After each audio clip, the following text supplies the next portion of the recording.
to give his opening remarks. Shall we give him a round of applause, please? Thank you very much. And let me say a warm welcome to all you members of the media, very distinguished gentlemen and ladies. Let me just acknowledge my president, the president of the GJA, and all of you who are here. Fellow countrymen and women, I pledge to be transparent and accountable to the people of Ghana and to keep them abreast with the state of affairs at every juncture in my term of office. I'm pleased to have the opportunity through this media encounter to address the good people of Ghana through you and answer any questions that may be on the public's mind. It's been 8 months since I was sworn into office, and 9 months since you, the people of Ghana, went to the polls and gave me a clear, resounding mandate to lead our country into a new era. Beyond affirming your confidence in the policies and programs we proposed, it was a national reawakening. That December 7th vote was a call not just for leadership, but for a change of direction, for honesty, for accountability, and for a reset. It was for a different kind of governance, one that listens and one that acts, and one that cares. And so on January 7, 2025, when I took the oath of office, I did so with full awareness of the weight of that moment. I knew we had inherited a nation that was tired of excuses by the political elite, weighed down by hardship and yearning for leadership that does not just promise, but performs. For the past 8 months, we've demonstrated that we're not here to continue business as usual. We're here to reset Ghana, to restore the soul of our nation, to revive its economy, reignite the spirit of hope and possibility in every Ghanaian. Through our prudent and people-centered economic management plan, we've slashed nuisance taxes, we've rescued our power sector and averted the doomsday crisis, which was handed over to us. We've lowered the exchange rate, eased the burden of doing business, and reduced the cost of living for the average Ghanaian. Inflation has dropped to a record 4-year low, signaling renewed macroeconomic stability. We've made the highest allocation, and the revitalization of the Land and Farm Bank project is positioning Ghana to be food secure and export competitive. We've also laid the groundwork for a digital Ghana through strategic investments in science and technology and innovation through the 1 Million Coders program. These strides are not isolated. They are part of a clear, deliberate national reset that is restoring hope, creating opportunity, and ushering in an era of shared prosperity for all. My comrades, the education sector remains central to our reset agenda, as we firmly believe that the future of our country hinges on an empowered, knowledgeable, and skilled population. And so 3 months ago, I launched the no-fee stress policy, refunding fees to 120,000 first-year students in public tertiary institutions in Ghana. It signaled a decisive break from the painful era when dreams of brilliant but vulnerable young Ghanaians were cut short simply because they could not afford to pay fees, especially at that critical period of admission where they either pay or lose the chance at further education.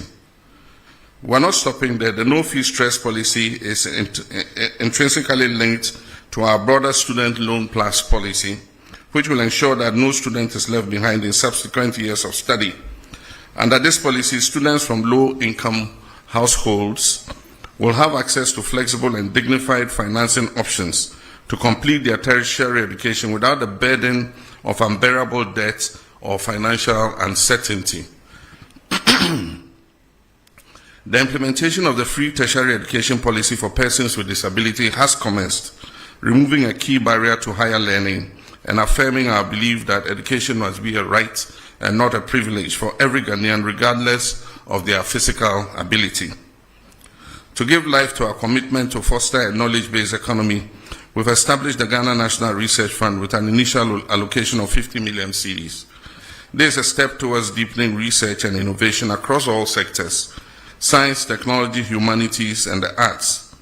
For far too long, much of the research conducted by our brilliant academics has been funded by foreign institutions, with the unfortunate outcome that the intellectual property and findings are often owned abroad. With this fund, we will slowly but certainly reverse that narrative by empowering our own researchers and ensuring that Ghana owns the knowledge and innovations produced by its intellectuals. As part of our commitment to research excellence, we offer full scholarships annually to 5 PhD candidates at every university in Ghana. By investing in our thinkers, we're investing in our future and asserting our intellectual sovereignty. In furtherance of our commitments to inclusion and dignity, we have distributed over 6 million sanitary pads to our girl children in primary and secondary schools to keep them in school and help them end period poverty. Contrary to the widespread misinformation that was circulated before December 7, 2024, the free SHS policy has not only been maintained, indeed it has been strengthened. We've made the highest budgetary allocation in the history of the policy, as at now. A staggering 3.5 billion Ghana cedis has been dedicated to the free SHS. We understand that access without quality is inadequate, and that's why we're implementing the decentralization of feeding policy to allow the management of schools to make their own feeding arrangements to provide students with quality meals. Our commitment to foundational learning is equally strong. Basic education has received its highest budget allocation in almost a decade, reflecting our determination to rebuild the educational ladder from the ground up, with 564.6 million allocated so far for textbooks. We are addressing long-standing challenges in the system, particularly those caused by the reduced funding of the recent past.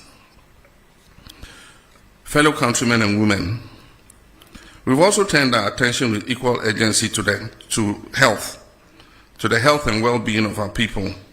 In 2025 alone, the national health budget increased by 13.4%, rising from 15.6 billion Ghana cedis to 17.8 billion cedis, one of the most significant increases in recent years.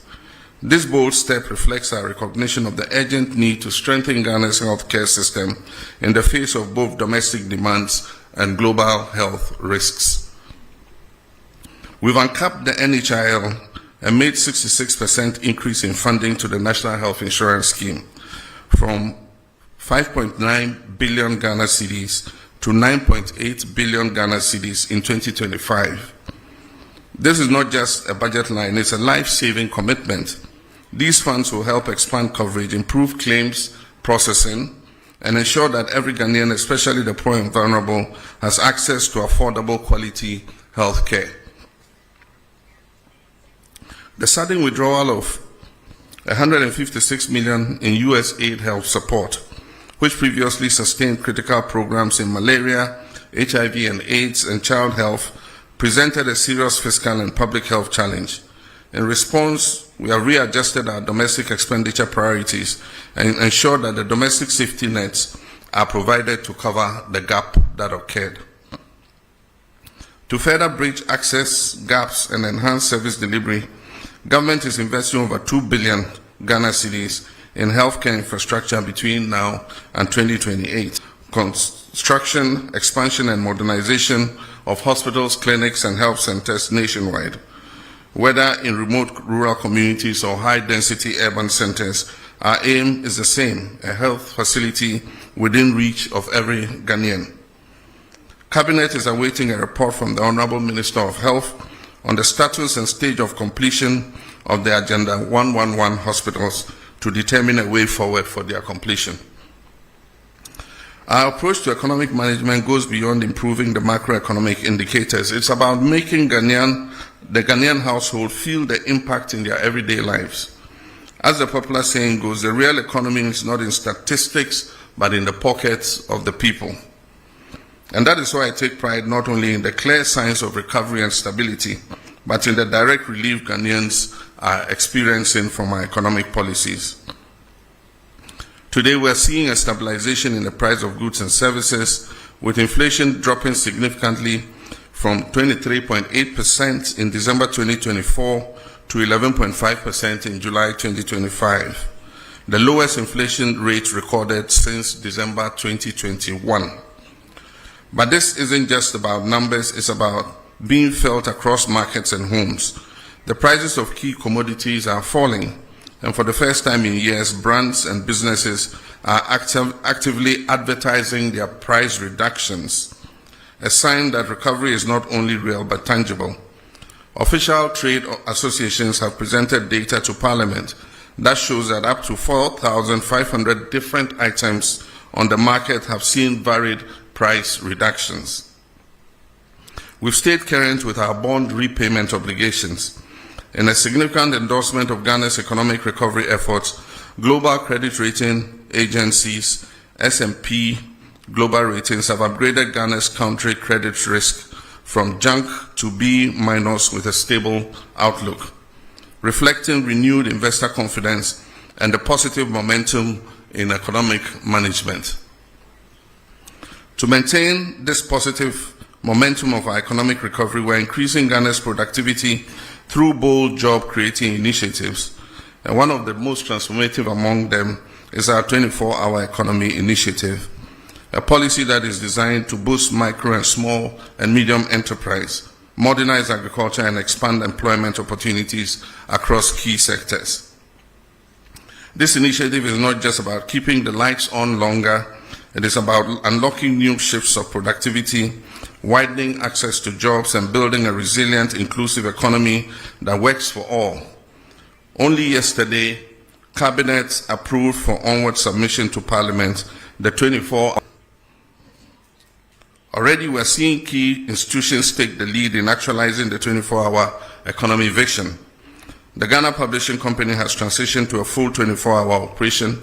The Passport Office and Ghana's foreign missions have also rolled out round-the-clock services to expedite passport processing and improve service delivery. At our ports, both Tema and Takrady, aid efficiency and reduce congestion. To guarantee safety within this evolving ecosystem, a dedicated 24-hour economy policing secretariat has been established in the Ministry of Interior to provide continuous security support across the country. These bold steps signal a clear national commitment to building a resilient, inclusive, and job-rich economy. To ensure legal and operational readiness, Cabinet has approved critical amendments to the GIPC Act and the Labour Act, which now include provisions that enable and regulate 24-hour economic activity. These legal reforms will ensure that businesses, investors, and workers alike are supported by a framework that protects rights while encouraging innovation and growth. Complementing this agenda, we have rolled out the Jumara program and the National Apprenticeship program, both of which are expanding pathways to employment, particularly for our young people and artisans. These programs are equipping thousands with the skills, tools, and opportunities they need to succeed in today's job market. Thousands of young Ghanaians are currently undergoing training under the 1 Million Coders program, our bold strategic initiative to build Ghana's digital talent base and prepare our youth for the jobs of the future. This program is equipping participants not just to access digital jobs, but to create sustainable employment opportunities through innovation, entrepreneurship, and global ICT competitiveness. Additionally, in the extractive sector, the Gold Board is formalizing Ghana's gold trade. As of today, gold trading is a reserve for only Ghanaians. This strategic move will help maximize national benefits, enhance transparency, and ensure that the wealth generated from our natural resources is reinvested in our communities and national development. We're also taking decisive action to protect our environment and natural resources from destruction. A dedicated national task force is currently in place, actively combating the menace of illegal mining. As a result of their operations, hundreds of excavators, water pumps, and other heavy equipment have been seized, disrupting the networks that have long exploited our lands and our rivers. In addition to enforcement, we are reclaiming what has been lost. 9 forest reserves have been successfully recovered from the grip of illegal miners. restoring these vital ecosystems under state protection. Our Tree for Life initiative is being actively rolled out across the country, targeting the restoration of lands degraded by illegal mining activities. Steps are currently underway to repeal LI 2462 to formalize our commitment to end mining in forest reserves. Let me be clear, since my administration resumed office, not a single license has been issued to any company to mine in our forest reserves. The repeal of LI 2462 is therefore intended just to crystallize in law what we have already demonstrated in practice, which is our commitment to protect these forest reserves. My friends, I understand that public accountability and the recovery of looted state resources are at the top of your expectations from my government. And let me assure you, my fellow citizens, in our commitment for even a moment.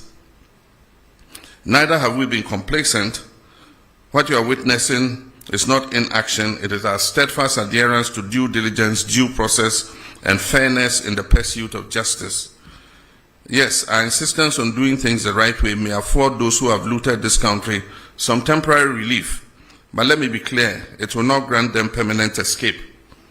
Across multiple fronts, active pursuits and prosecutions are well underway under the Operation Recover or the Loot. Over 200 cases are under active investigation, with about 80 people interrogated so far. Several prosecutions have begun, progressing steadily and remaining firmly on course. In the Republic versus Edubuan and 3 others, the state has submitted witness statements together with all other documents, and trial has commenced. And the first of 3 prosecution witnesses have been called and have been cross-examined by counsel for the accused person. With the SkyTrain case, for instance, the prosecutors have secured a trial date, as all preliminary matters have been concluded and the trial is set to commence. For the National Service Authority case, due to its expansive nature, charges have been drafted and will be filed as soon as the legal year begins against the following person: the Republic versus Osei-Sibe, the Republic versus Eric Nyako, the Republic versus Gifty Owari. Also for the National Cathedral, we are awaiting a forensic audit from the Auditor General. Additionally, charges have been drafted and are ready for filing in the case of Republic versus Wuntumi and Akunta. The Economic and Organized Crime Office, IOCO, is finalizing its report with respect to Exim Bank transactions. Dockets are in preparation for the buffer stock case and the drip equipment case. Investigations are ongoing into the African Cup of Nations case, the Mart Set case, and approximately 20 other cases currently. Let me be clear, every single case of corruption that needs to be investigated is being looked into. And once evidence is found to ground the prosecution, that will happen and happen swiftly. Looking within, we launched a code of conduct for public officials with an insistence on strict compliance. A high-level working group has been inaugurated to draft a new anti-corruption strategy aimed at strengthening ethical governance and institutional coordination.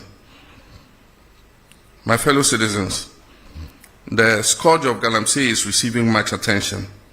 We've established the National Anti-Illegal Mining Operations Secretariat, NIMOS, as the Central Operations Command Center coordinating the national fight against illegal mining and its associated environmental degradation. In a coordinated effort across all security agencies and the Ministry of Lands and Natural Resources, 440 excavators have been seized. Over 1,400 arrests have been made, with suspects awaiting prosecution. Over 300 Shamfang machines have been confiscated and destroyed. Over 900 water pumps seized from illegal mining sites have been handed over to the Ministry of Agriculture for distributing to farmers for irrigation purposes. Of Ghana's 288 forest reserves, 44 had previously suffered varying degrees of destruction from illegal mining. Notably, 9 of those reserves had become no-go zones due to the presence of armed groups. Through the Ministry of Lands and Natural Resources and with support from the security agencies, we've successfully repossessed all 9 of these red-zoned forest reserves. However, over the weekend, the Jimira Forest Reserve and the Anria Futu section of the Ofinch Shelter Belt was re-invaded by illegal miners after these were handed back to the Forestry Commission. The military is currently working with NIMOS to repossess those reserves and establish a permanent presence in those liberated forest reserves to prevent re-incursion by illegal miners. 980 personnel have been recruited, trained and deployed in the western and savannah regions. They conduct daily operations on major river bodies, serving as community vanguards to ward off illegal mining activities. An additional 1,020 personnel will be recruited and deployed by the end of the year, bringing the total force to 2,000 Blue Water Guards.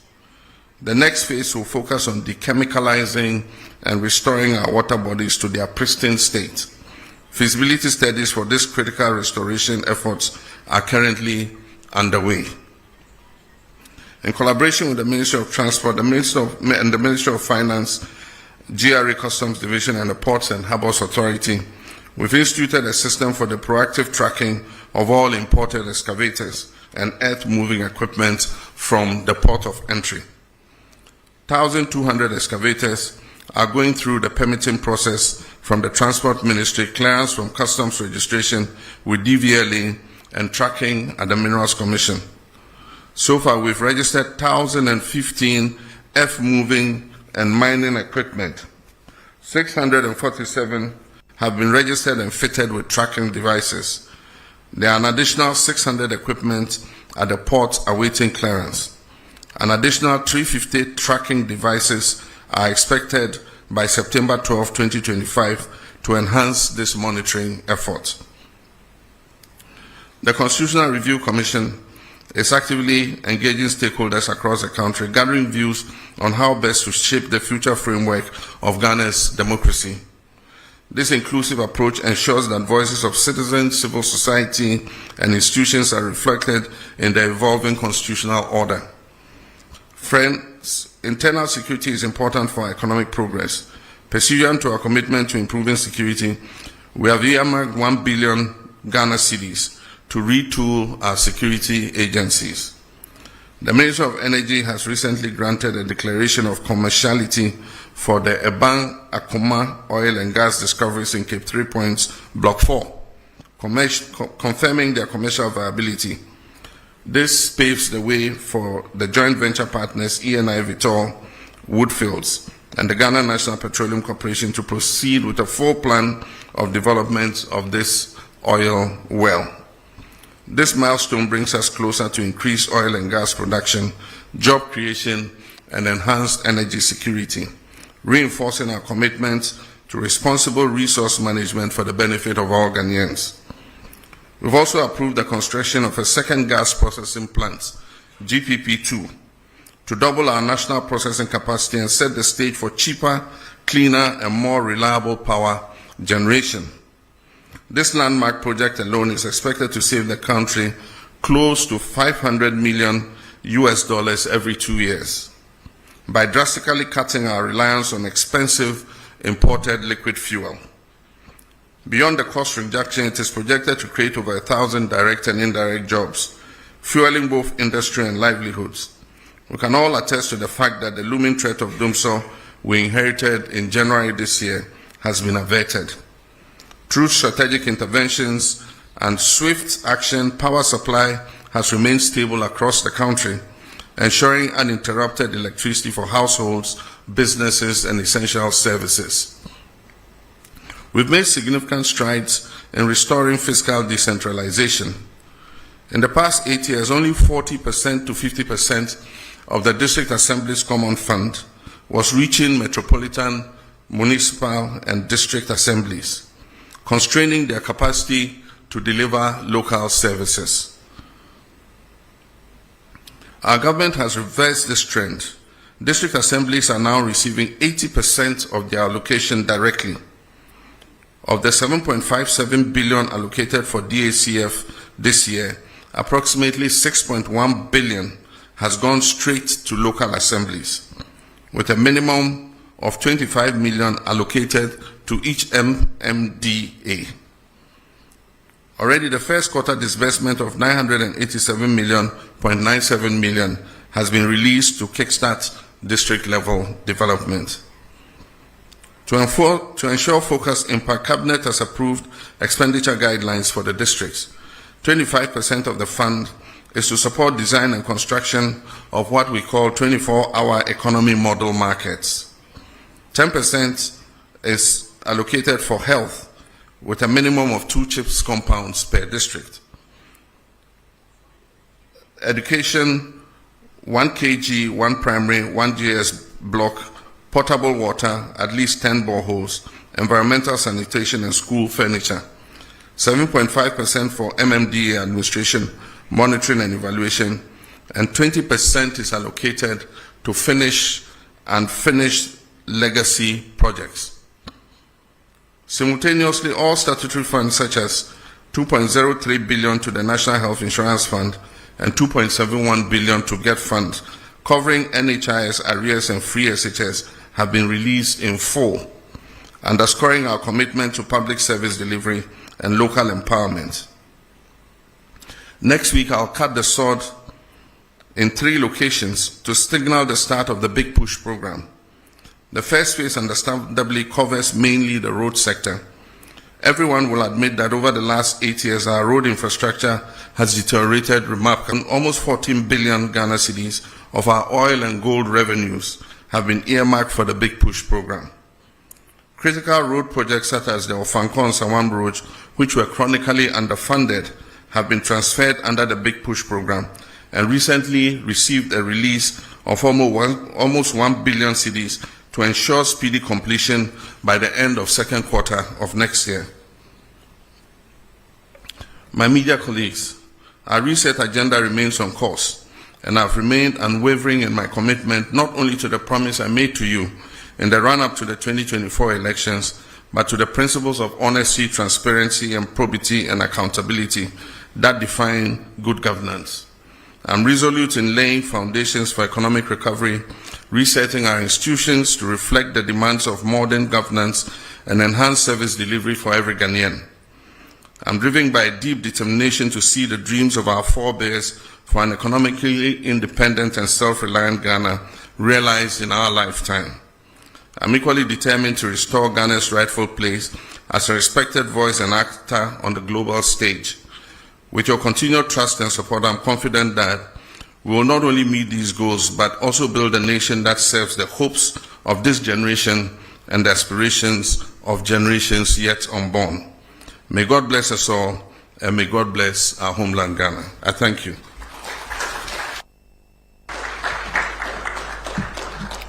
Thank you very much, Your Excellency.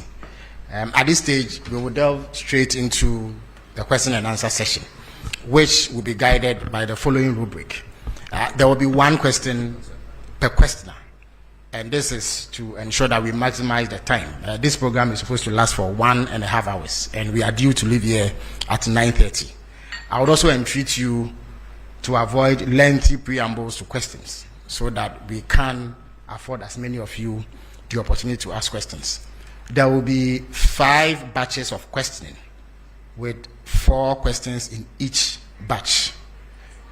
2 microphones will be placed on either side of the middle row to enable these questions to be asked. So at this stage, I'll call on the ushers and stewards to position the microphones so that the questions could be asked. Okay, so the gentlemen on either side of the middle row are with the microphone. So if you want to ask a question, please put up your hand. You catch my attention, I will. All right, so we have the president of the Ghana Journalists Association who is supposed to embody your collective. So I would accord him the courtesy of, so Mr. Jomfo, you may ask the first question. After which I see Kojo Prekodankwa, and then the Moses of Bloomberg, and then one lady in the middle to bring the number to 4. Mr. Jomfo, you may ask your question, please. Thank you, Honorable. Mr. President, Thank you so much for this opportunity. And having been given the opportunity to set the tone for the media encounter, permit me to commend you for availing yourself for this media encounter and for your commitment to transparency and accountability. Your willingness to face scrutiny just 8 months into your term set a commendable example of good governance. We also wish to commend you for your assurance and firm commitment to safeguarding the safety and protection of journalists across the country.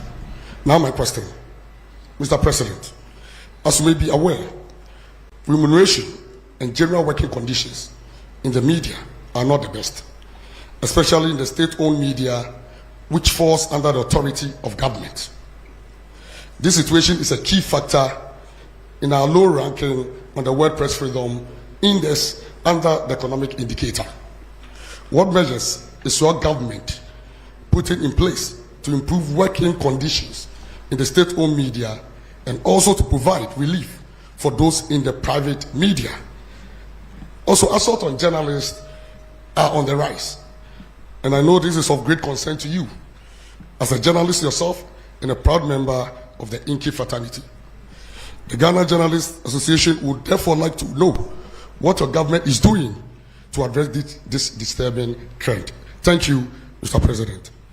Thank you very much. Kojo, you may have the microphone now. Good evening. My name is Kojo Prekodankwa, Kesben Media. In your remarks, you did touch on the issue of mining, and I want to commend your government with the achievements you chalked. But recently, we heard that Ghana Water Company is proposing almost about 280% increment in tariffs. One of the major reasons they raised has to do with Galamsey and how it is affecting them to get us good or potable water.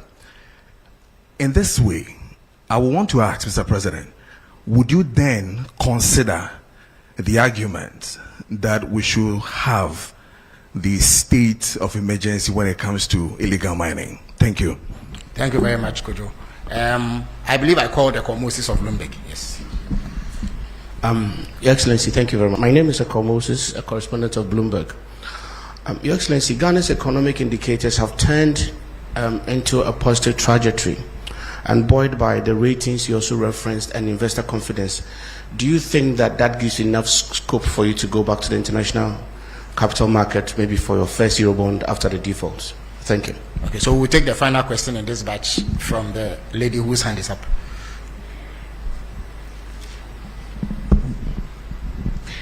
Medase, Ediame so ene apena pukua when near me wo Adom Brand, Sadum TV, and Adom FM. Master Bisa Efa and Kania boy and the Yenim say ECG, a proposed 225%. Yenim said me more and two by a base 2.45. In July, a cost by 14.75. Then you now see him say a bind one is so the 24 economy. What the Bayejuma na Ghana for the Duenya Mufaso. It is say ECG the 225% increment eba. Yenim hawa proposal no any hunkumudi bekone percentage of debate na. Ebeko Ghana for bebena na company say ano yedin. Ye bisa se betumenya nsusanso e wo 24 economy no so Ghana for butum e na ebiom so aban be hwese obeso asene eye subsidy ama omanfo ho atoma na medase. Yo medase. So His Excellency the President will field these questions at this stage. Thank you. Thank you very much, President of GGME.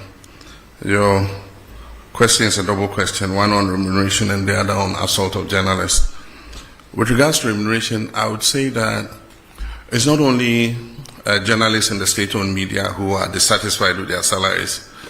Public service salaries are not living wages. I agree with the TUC that we must work towards a living wage.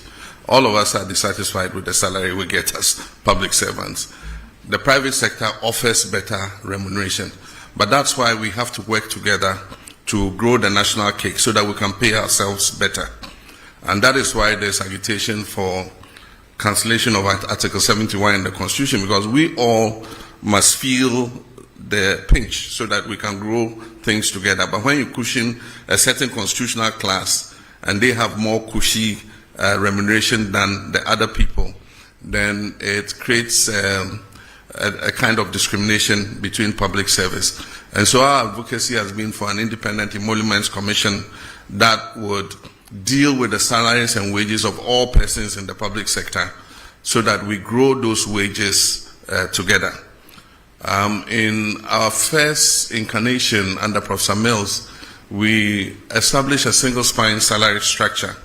And that salary structure was supposed to uniform out wages in the public sector so that the disparity would not be too wide. So if you are a secretary in GBC compared to a secretary in, say, Bank of Ghana, there will not be that very wide disparity. Unfortunately, the single spine atonsium, because of the inability to maintain the discipline in public sector wages. Over the last 8 years, the group that is able to strike the most gets more addition to their wages than those that don't go on strike. And so the disparities have occurred again. And so we're in consultation with organized labor to see what we can do about reforming public sector wages. And I'm sure that if those wages are made better, journalists working in the public sector would also have an improvement in their remuneration. With the private sector, government does not have control there. And what happens is we have such a proliferation of private media that advertising revenue is not enough, to be able to maintain the kinds of salaries that we all expect. Maybe if we had fewer, then the advertising revenue would go around and people can have more. But our Constitution guarantees freedom to establish a media of mass communication. And so you cannot restrain how many radio stations you have or how many newspapers you have. And so it's something that we have to live with for a while. Natural competition will phase out the stations that are not competitive, and those that are able to survive will see that they're able to make more money from advertising. The main revenue for media all over the world is advertising. And so we'll see how that goes. I've condemned assaults on journalists in any form. Journalists are doing their job, and their job is to bring news to the doorsteps of our people and to inform them, educate and entertain them. And so at every event you will have journalists there. Unfortunately, some security personnel have developed a penchant for just harassing journalists. And so it's a matter of educating people. It's a matter of, sanctioning people who assault journalists. And I've been speaking with my president of GJA, saying that we're going to bring them together with the security agencies so that they must carry out an awareness amongst their people who provide security at events, that if you see a journalist at an event, he is also doing a job like you, the security person, are doing your job. And so you don't have the right to assault them or to manhandle them. And so we'll keep working at it. I mean, definitely, as a member of the GJA, a lifetime member of the GJA, there's no way I'll condone assault of journalists in any form.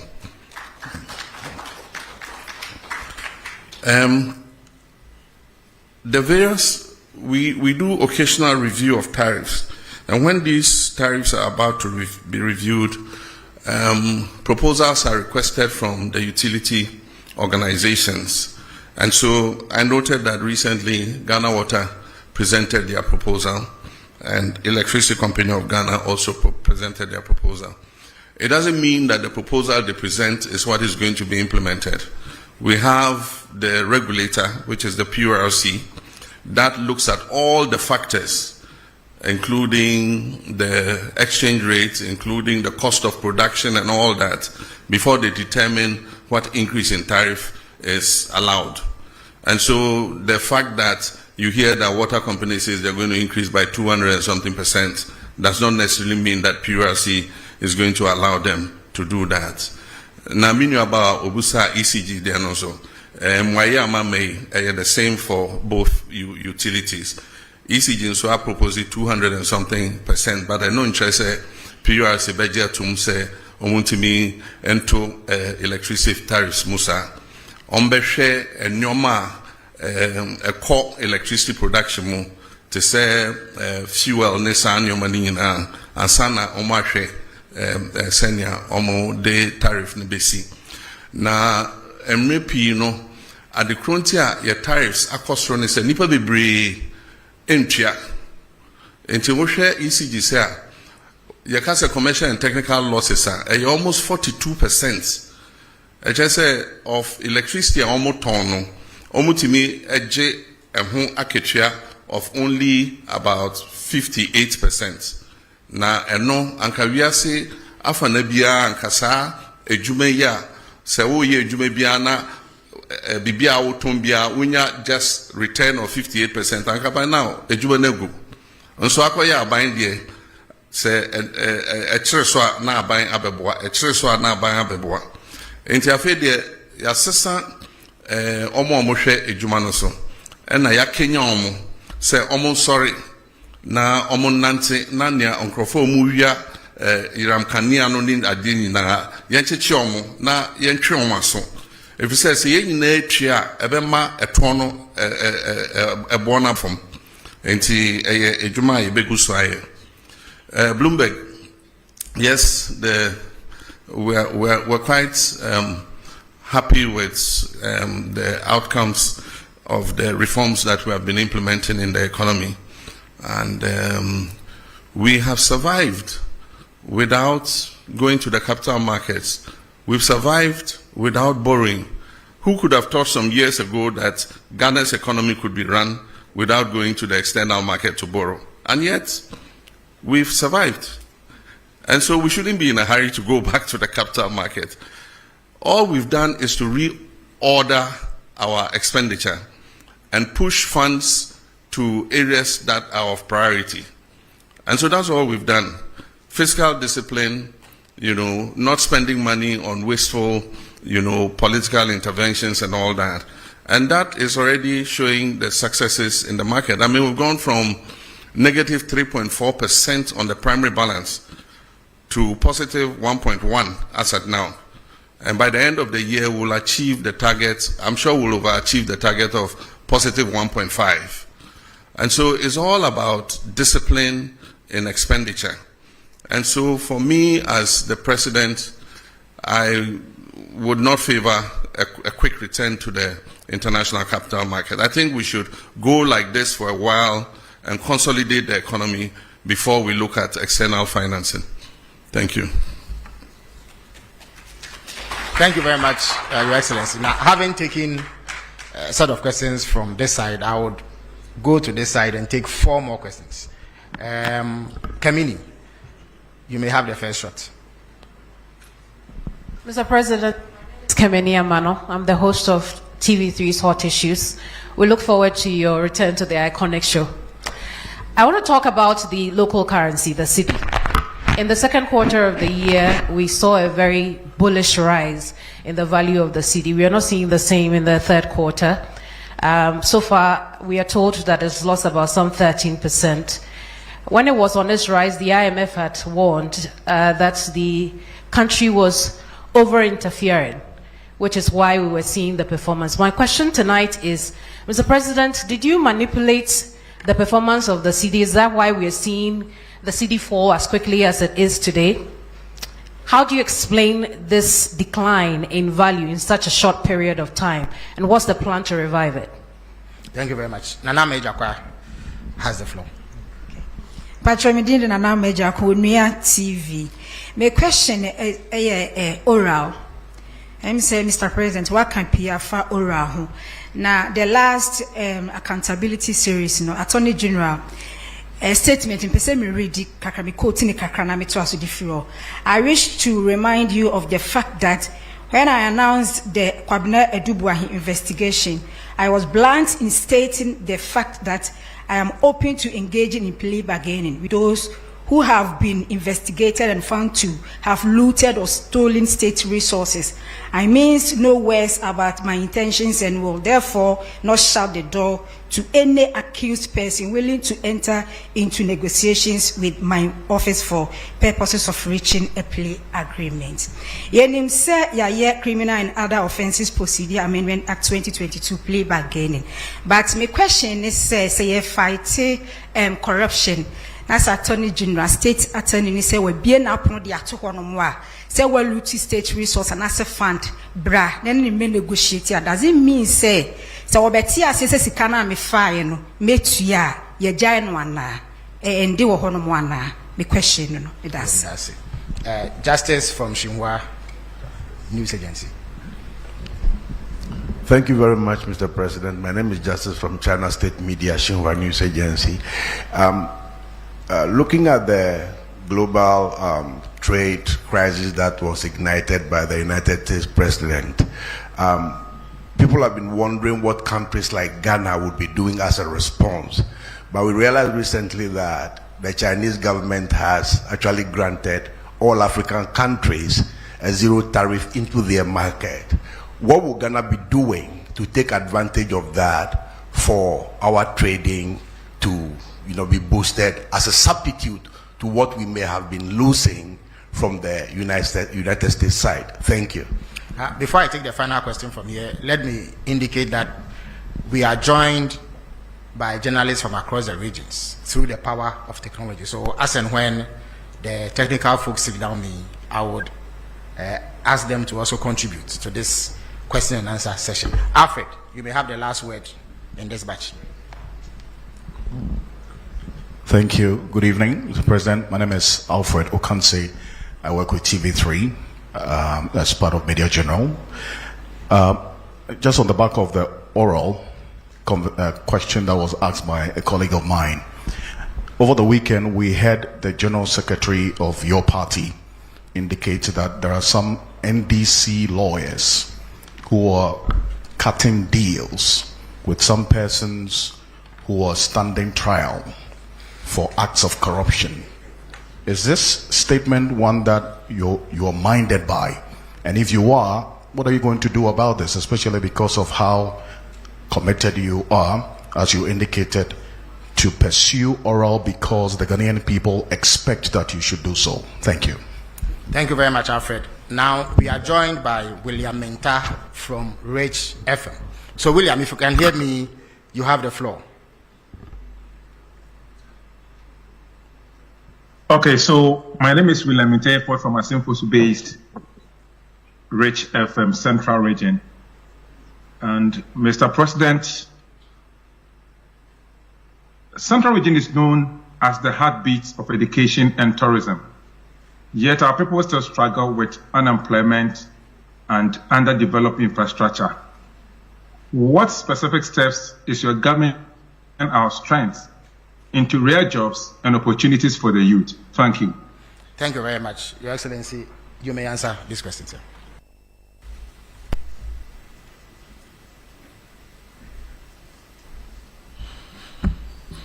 Thank you very much. The first question is about the rise in the value of the city. We recognize a very steep appreciation in the value of the city in response to the reforms that we were carrying out. And for those of you who listened to me, there was one occasion where I said, people were asking whether it will go below 10. And I said, it is dropping, but it will find its true value. It was undervalued at 16, and it probably is overvalued at 10. But somewhere between there, we have the real value of the city. And so I believe that it is about stopping rapid depreciation of the currency. Almost every currency would realize either depreciation or appreciation in the course of a year. But when you have steep depreciation of about, like we had in 2024, 25% depreciation in the currency in the first half of the year, it makes planning difficult. And so yes, Bank of Ghana has been intervening in the forex market, but they've withdrawn. And what happened was that because of the rapid appreciation in the value of the cedi, we saw an exponential increase in imports, because then people could buy cheaper dollars and so they could import more, which is a natural economic phenomenon. But on the other side, exporters are not happy because they get less cedis for what they export. And so every country tries to find out a balance where exporters are able to do good business and importers are not overburdened by high forex rates. Where that lies, I don't know. I'm not a central bank. But the cedi is making an adjustment, and I believe that it will settle at a certain rate, and we will make sure that any depreciation that occurs in the value of the cedi is within a margin of about 5% per annum. That is what we target. And so for now, there's still speculation. It's also coincided with a period where we saw a reduction of 50% in remittances, because citizens in the diaspora were taken aback by the rapid appreciation of the cedi.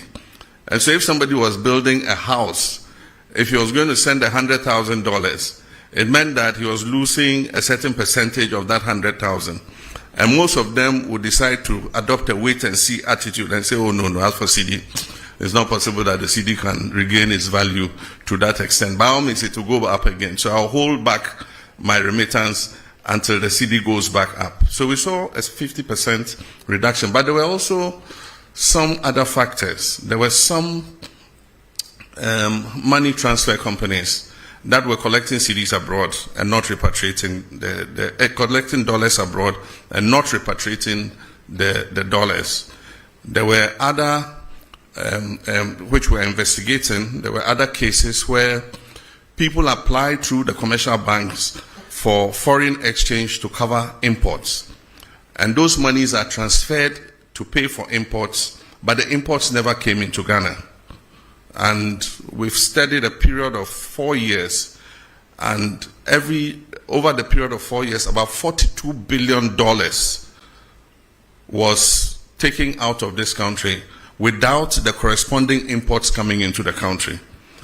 And so we started sanctioning some banks, and soon we'll start interrogating some individuals who ostensibly took money out against imports but never brought those imports. We want to know what happened and if there was wrongdoing to sanction whoever it is. While we work to stabilize our economy and improve the value of our currency, we must protect that currency, because a strong cedi is good for all of us. But when that happens, some people try to take advantage of it. And I think that we should all condemn anything like that. FR investigations now with regards to oral. Senya Okayano, MPP Abresomo de Shishebi by Ayemra se Abani Wudi FR case bi ho se ebia wafesika na bibia o akwenya obetimi aka se yo ene aban case na mode kwedu amode bomeno me sande sika na se agudie bia na se bibia mode bomi kwedu no me sande aba se ne be ya bomfa menkoto how do they call imprisonment? If you ask him, family got to if you ask enti ayemra edaho enti obi ayabo no kwedu bia ewo to me say obeka say you ene yentwa so na memfa say imra na yenjai sa eyuno enti eno enye aban ene ebeka eye nipa yede na kugina court. And so say oka say oh munjai asem no mu na memfa say imra na say agudie bia me fire me famra na se japade bia me fire me famra na se bibi aban wa kwenya se yebeka se de bi enje na yebeto aso any case no enti ejina case no ene nia nipa ne ye nti still aban wo tumi say even though wako emra na ase aka say me pese me san ede bibi bema aban na aban eja case no mu aban betimi aka say de bi yempe yenje nti eno a case by case say o sheda ede adwenbone ewia yesika a echese eso a ye nyina echese I don't know how to explain it. I just say abo aban anase oman car you to me say ebeka say yempe nia wode ba no na ye de obekwa akoto efiase but ni be reason ka say na wode no koto efiase wa na obeto aduane ama no wa na obehwe no oyare a wode no beko hospital enti say we wia sika na okase o sande sika be mawa ene ho wonfa so se ye begi sika chen se ye di nipa no beko efiase enti ye no de Attorney General ene behwe no akan nia ehia. With regards to trade tariffs and China zero tariffs, it's an incentive for us to export into the Chinese market, and we need to look at the items that China imports and see where we have a comparative advantage to be able to take up those imports. I know that China imports a lot from the US, and there's a trade tariff war between US and China. So China is looking for alternative markets to import those items. And so they import a lot of meats from the US, they import a lot of maize from the US and other agricultural products. And so if we have arable land and we're in a position to expand our production, then the zero tariff will make meaningful sense. Then we can take advantage of it. But it is just a figure if we are not able to respond and be able to export into the Chinese market. But I think that it offers an opportunity for diversification of markets. Nobody wins tariff wars. It's unfortunate that America has appended the whole world trade system. We all work towards a rules-based trading system. It took years of negotiation from Rio to Doha round and all that. And eventually, reasonable tariffs were agreed between countries. Countries like Africa enjoyed zero tariff into the US because we were in the developing world. And so it was a concession that US gave. And what you receive in exchange is soft power that, you know, a lot of people have a good disposition towards the US because the US has been kind to Africa and all that kind of thing. But in comes President Trump. He has a more transactional mindset. And he says that the US has been taken for granted for a long time. And so even countries like Ghana in Africa, he slapped a 15% tariff on us from zero tariff. And so AGUA is technically dead. It was due for renegotiation in September. There's no way with this 15% tariff AGUA is going to be renewed. But we're just watching carefully. The power to impose tariffs is that of Congress. But in this case, the US president always pushes the limits. And so there's a case in the US Supreme Court to determine whether his impositions of tariffs are legal or not. And so depending on what the US court says, the tariffs would either be permanent or they might have to go back to Congress to endorse the tariffs that he has imposed. And then from the Central Region, Rich FM, he asked what we're doing to enhance the tourist attraction of the Central Region. It's all about infrastructure. It's also about service. With infrastructure, even the travel time to Central Region is a major problem. In Ghana, we've maintained single lane, highways for a very long time. They are prone to accidents. A lot of accidents occur. Now every day you hear there's an accident on the Kumasi Road, there's an accident on the Cape Coast Road.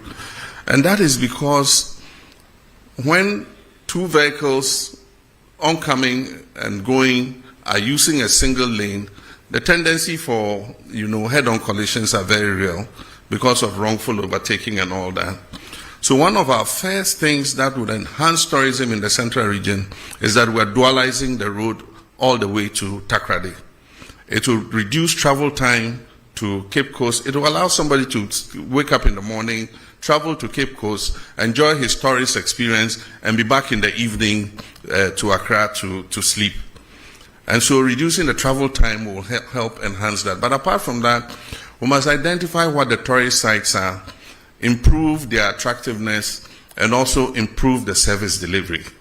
One of the things that affects tourism in Ghana and West Africa is that our service is poor. You go to a restaurant and they think that they are doing you a favor. You go to eat and they think that you owe them, to serve you. If you go to other parts of the world, it's completely different. You are compelled to spend your money because they are all over you. Even before you finish the drink that they have given you, you are halfway. Can I bring you another drink? And if you are the shy type and things, you always say, oh, yes, yes. And you forget that you have to pay for it.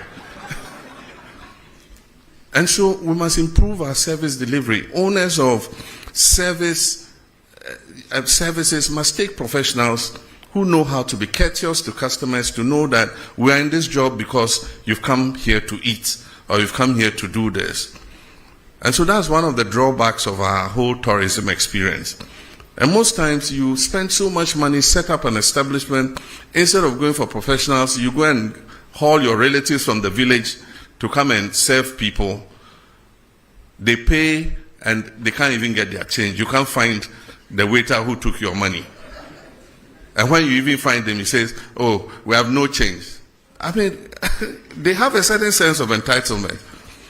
And so until we reform all these, and it's an attitudinal problem, until we reform all these, and people who own these establishments make sure that service delivery is at near 100%, we would not be able to attract enough tourists into our country. We have a beautiful country. People come and, they just say, look, this country is good.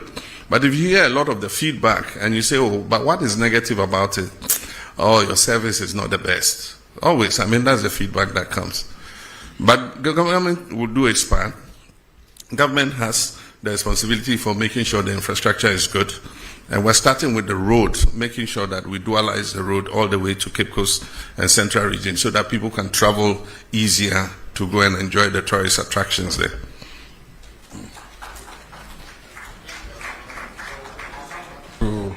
The middle row. So Bernard Avle of Channel 1, Sadiq Adams, Mahama Haruna from the Savannah region, and there's a lady at the back there, and Joshua from GH1.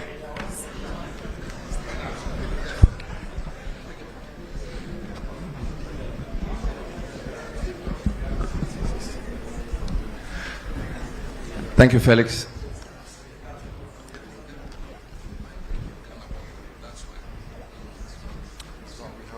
Thank you, Felix.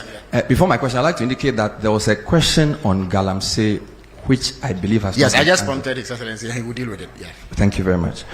So, Mr. President, thank you for this opportunity. We are told democracy thrives on checks and balances and separation of powers. Your party has a 2/3 majority in Parliament. The Chief Justice you came to meet has been removed, of course, under your hand, although the process was gone through. There is talk of the EC chair and the leadership quote not being fit for purpose by members of your party. Some people fear that these developments and others create a situation where the other arms of government are completely subservient to the executive. In fact, one newspaper expressed the fear that you could be morphing into, quote, a supreme leader, unquote. There is a maxim that power corrupts, and absolute power corrupts absolutely. Should we be worried in your legacy term that the democracy you came to meet will be well oiled and that the three arms of government will work not in subservience but in unison? Thank you. All right, before I come back to you, we'll cross over to Tamale and take a question from Abdul Mujiz from Tamale. Sagani TV from Tamale. Abdul Mujiz, you have the floor if you can hear me. Thank you very much. Mr. President, good evening. My name is Ba Abdul Mujiz from Tamale. My question has to do with the Tamale and Yendi water project. I would like to know when.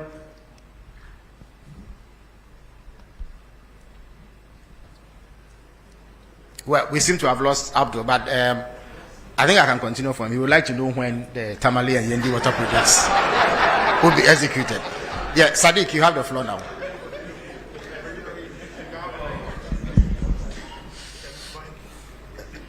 We have seen some vile attacks, pockets of that on social media, TikTok, and some of them in real life.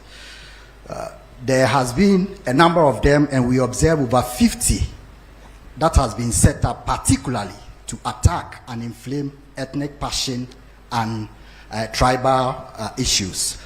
If your security agencies have taken notice of this, what are the measures being taken to ensure that our national unity and cohesion is protected by education and sensitization, as well as trying to put this in a context of not suppressing freedom of expression, as well as maintaining the national cohesion that we have because of these kinds of threats and attacks from social media on ethnic basis? Thank you. Thank you very much. Joshua from GH1. Good evening, Mr. President. I am Joshua Kojo-Mensah, GH1 Television and Star FM. I'm glad to hear that you personally are telling us that indeed steps are being taken to repeal LI 2462. But then I want to find out from you, the pro-environmentalist groups and then civil society, they want this declaration of a state of emergency. Where's the difficulty in declaring that state of emergency? Thank you. Thank you very much, Joshua. Mahama Haruna from Savannah. And then we'll take a final question from the lady from GTV. Thank you very much, Honorable. My name is Mahama Haruna, as you rightly said, from Savannah region, Inkligi FM. Mr. President, we expected you to say a little on the security situation in the country, especially the unfortunate Boko conflict, and recently the conflict in your own backyard of Savannah region. I know how uncomfortable you are with the conflict in your backyard between Gonjas, who are the landlords, and the Brefos, who are the settlers. They've coexisted for about 100 years until recently. I know you are more worried because almost everyone in your backyard, Gonjas, Brefos, will always vote for you massively, sometimes almost 100%. Now, since 1996, when you contested your first elections, first of all, I just arrived from Bole, where you hail from, and I can say that the people are not happy with the curfew imposed on them. Especially in the beginning, people were dragged from their rooms and beaten. There's evidence to that. Now, let me go to my question. You may want to wrap up. No, yeah, I'll wrap up. Mr. President, you've put in place, the Minister of Interior has put in place a mediation committee. Do you think it can resolve the problem? Because some are saying there should have been a reconciliation committee. Moreover, the people are saying since the conflict erupted, they've not heard from you. So what do you have to tell your people? Thank you very much. Thank you very much. So the final question will come from the lady from GTV. Good evening, Your Excellency. Thanks for the opportunity. I'm Salamat Kukwa Painter. I'm with the Despite Media. Yeah, pardon me, Despite Media, yes. Yes, right. yes, thank you. I wanted to hear something for the creative arts industry when you made your presentation, but I didn't hear anything. The question is that you have shown how you want to bridge the unemployment gap, but I want to find out that how do you intend, or can you tell us what plans you have in using the creative arts sector to solve the high unemployment? And also, please, I would like to hear what is happening with the Black Star experience. Thank you. Thank you very much. So His Excellency will now answer these questions.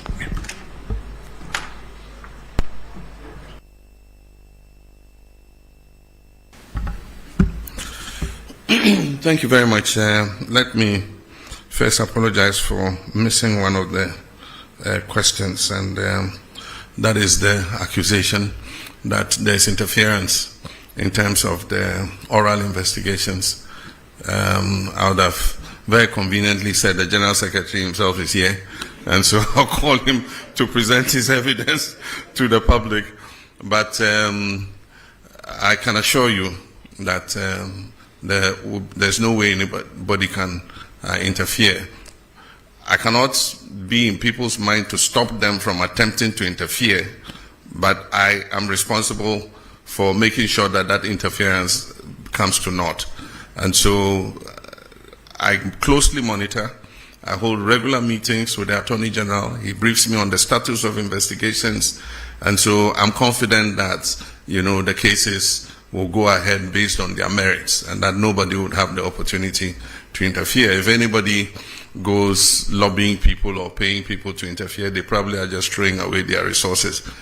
All cases will be investigated and come to their logical end. If people are exonerated in the courts, that's what justice is all about.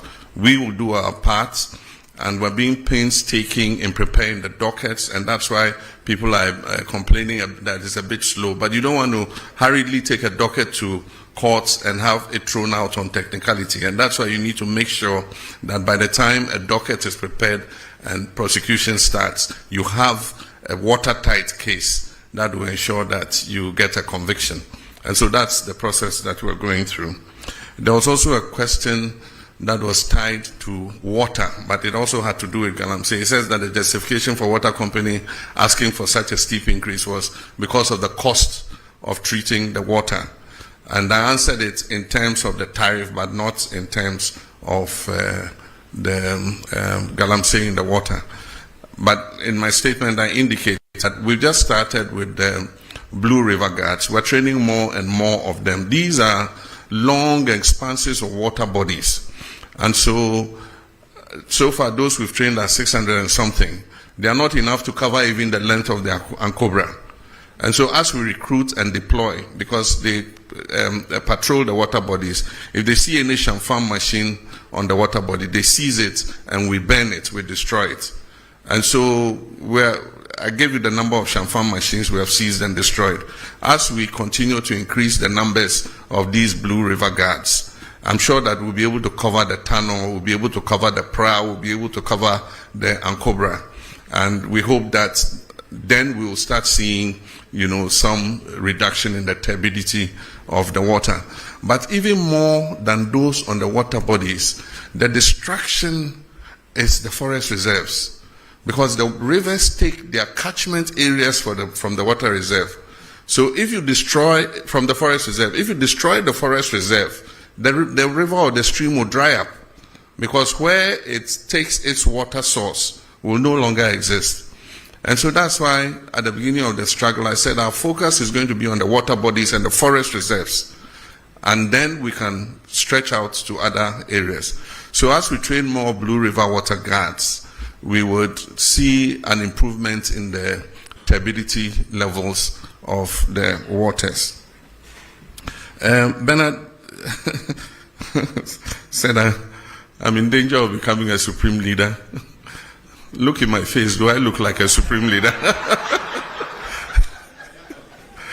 And that is to paraphrase Prof. Star at Mills, do I look like a cat hunter? Do I look like a supreme leader? I'm a Democrat, true and true. And even when we attained 2/3 of parliament, I said that we're not going to use it to ride roughshod over the minority, and that we're going to give opportunity for democracy to flourish.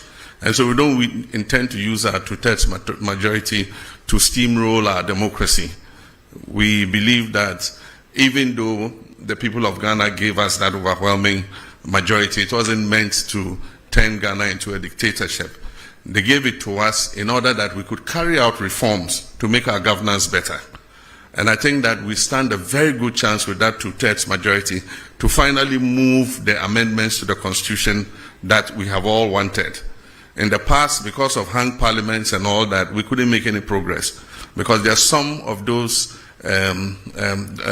amendments for which you need an overwhelming majority. And so Ghanaians have given us that opportunity and say, look, go ahead and do these things so that we can have a better constitution that will take Ghana for many more generations to come. And so that's what I believe. But I certainly am not on the way to becoming a supreme leader or an autocrat. Yendi and Tamale water.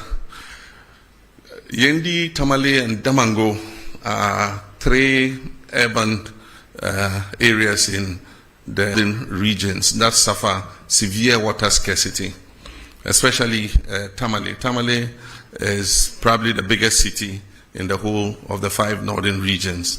The population has been increasing rapidly, and the water system has not expanded as fast to meet the demand of a growing population.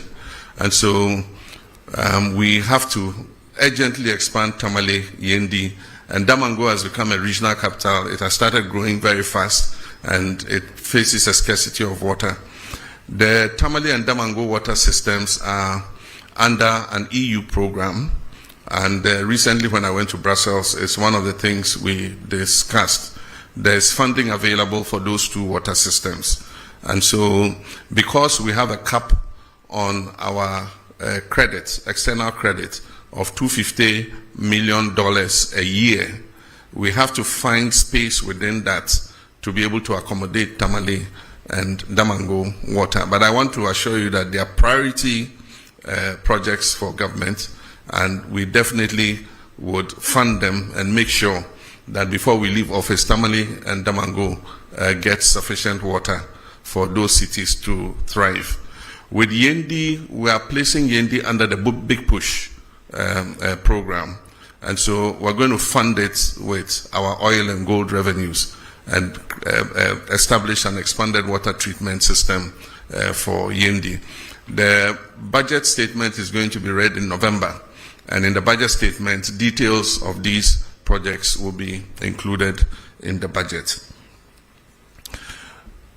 The last time the GJA came to me, I mentioned to them that as the world changes and new technologies come, we're moving from not having just the traditional media into having what we call the new media. These are all the new social media instruments like TikTok, like Facebook, like X, and all of them. And so the traditional sense of journalists like you, most of you trained and working in media houses that have a corporate identity and can be held responsible for the information that you put out, is beginning to change. We have a new crop of I'll call them neo-journalists, who anybody with a phone and a camera can report news or comment on national issues. Now the point is, who holds those people responsible? And that's what he's saying. If you go to some of the WhatsApp platforms, or you go to some of the commentaries in the TikToks and others, we have what we call hate speech, incitement to violence. Those are criminal.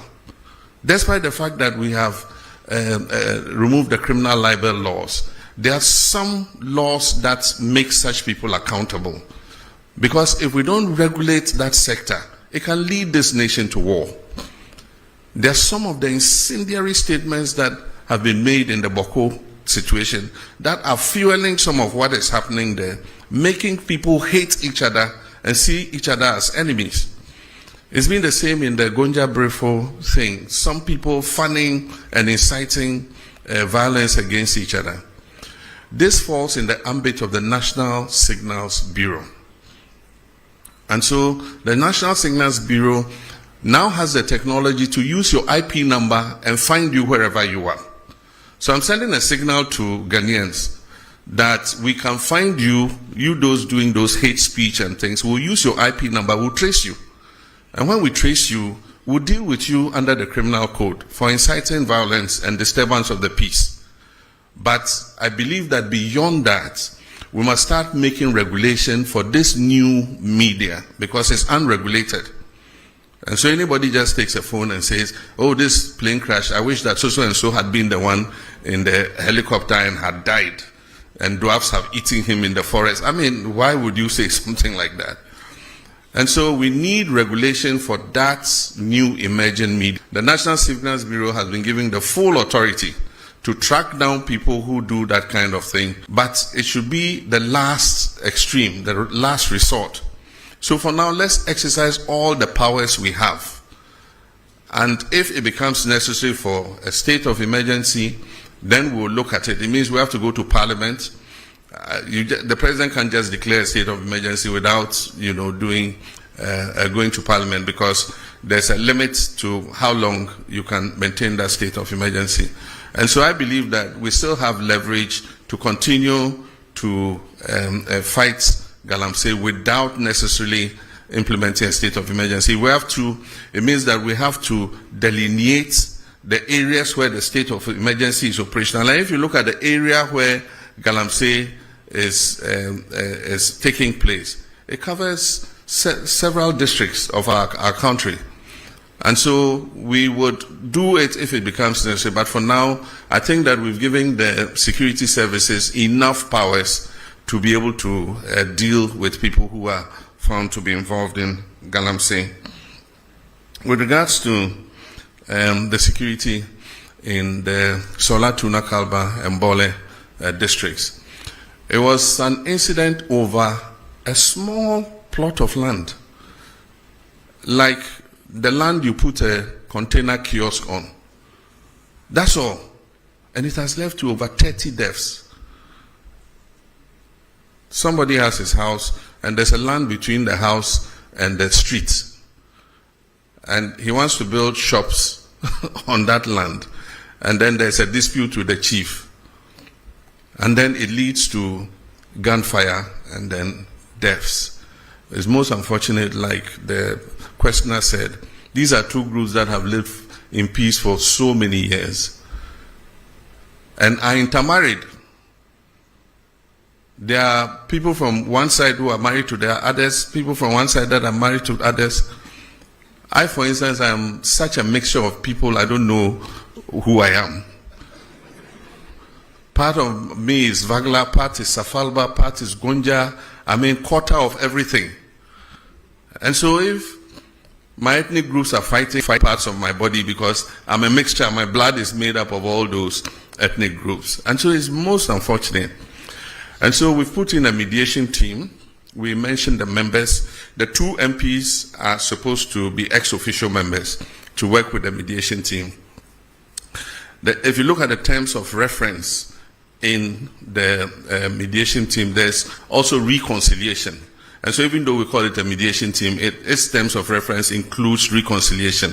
So we've given them the full to meet both sides, to perform purification rites, to cleanse the land of any blood that has been spilled and all that.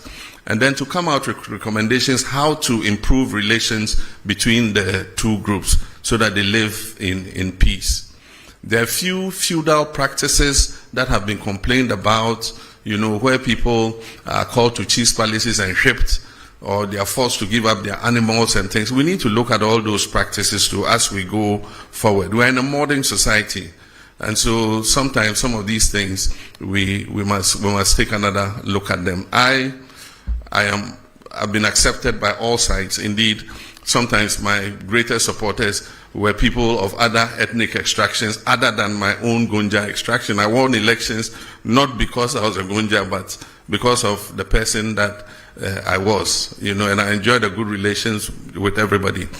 And so even though I haven't visited yet, I have not gone there yet because I want peace to have a chance, but I've been pulling the strings. I sent a delegation to the Yegbonra to prevent him from leaving Damango and going to Biniri, which would have escalated.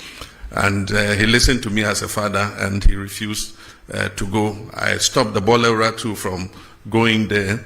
We gave the chiefs an escort to go and see the place where the incident happened. And I think that that has lessened tensions. As I speak, we've given the security services the authority and the displaced people back to their communities. And so we're going to work hard to their communities. And so we're going to work hard to one enemy is poverty, it's not each other. Savannah is one of the poorest regions in the country. And so we must rather be fighting poverty rather than. And the last one, the creative arts. The creative arts is one of the important sectors. What we notice is that the creative industry creates jobs faster than the traditional sectors that we have known. Or manufacturing creates one job.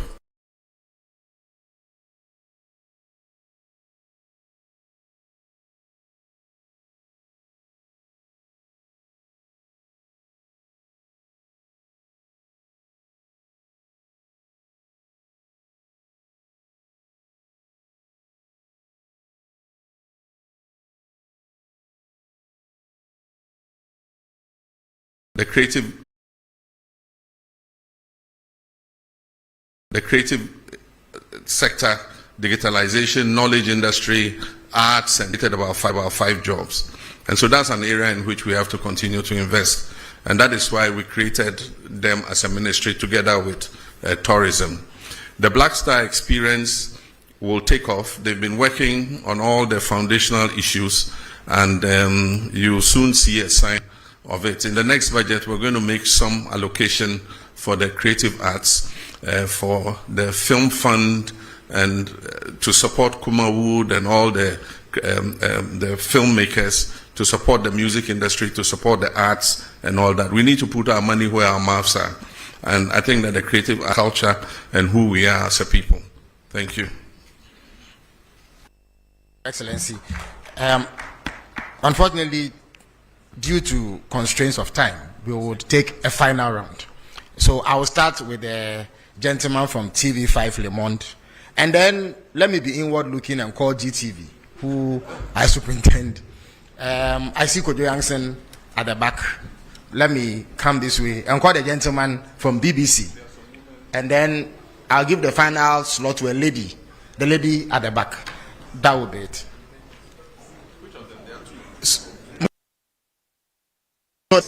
Oh, they are both in black, incidentally. Well, one has more white.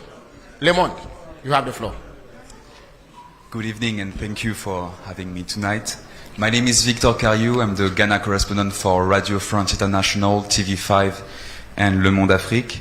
These questions concern the diplomatic relationship between the United States of America and Ghana and Africa, and the deportation of migrants from the US to third countries in Africa. Your Excellency, with regard to this matter, how do you perceive the recent deal between the US and Rwanda, Eswatini or South Sudan? And also, has Ghana already received migrants from a third country deported from the US? Or if not, is Ghana considering doing so in the near future? Thank you. Thank you very much. GTV has the floor now.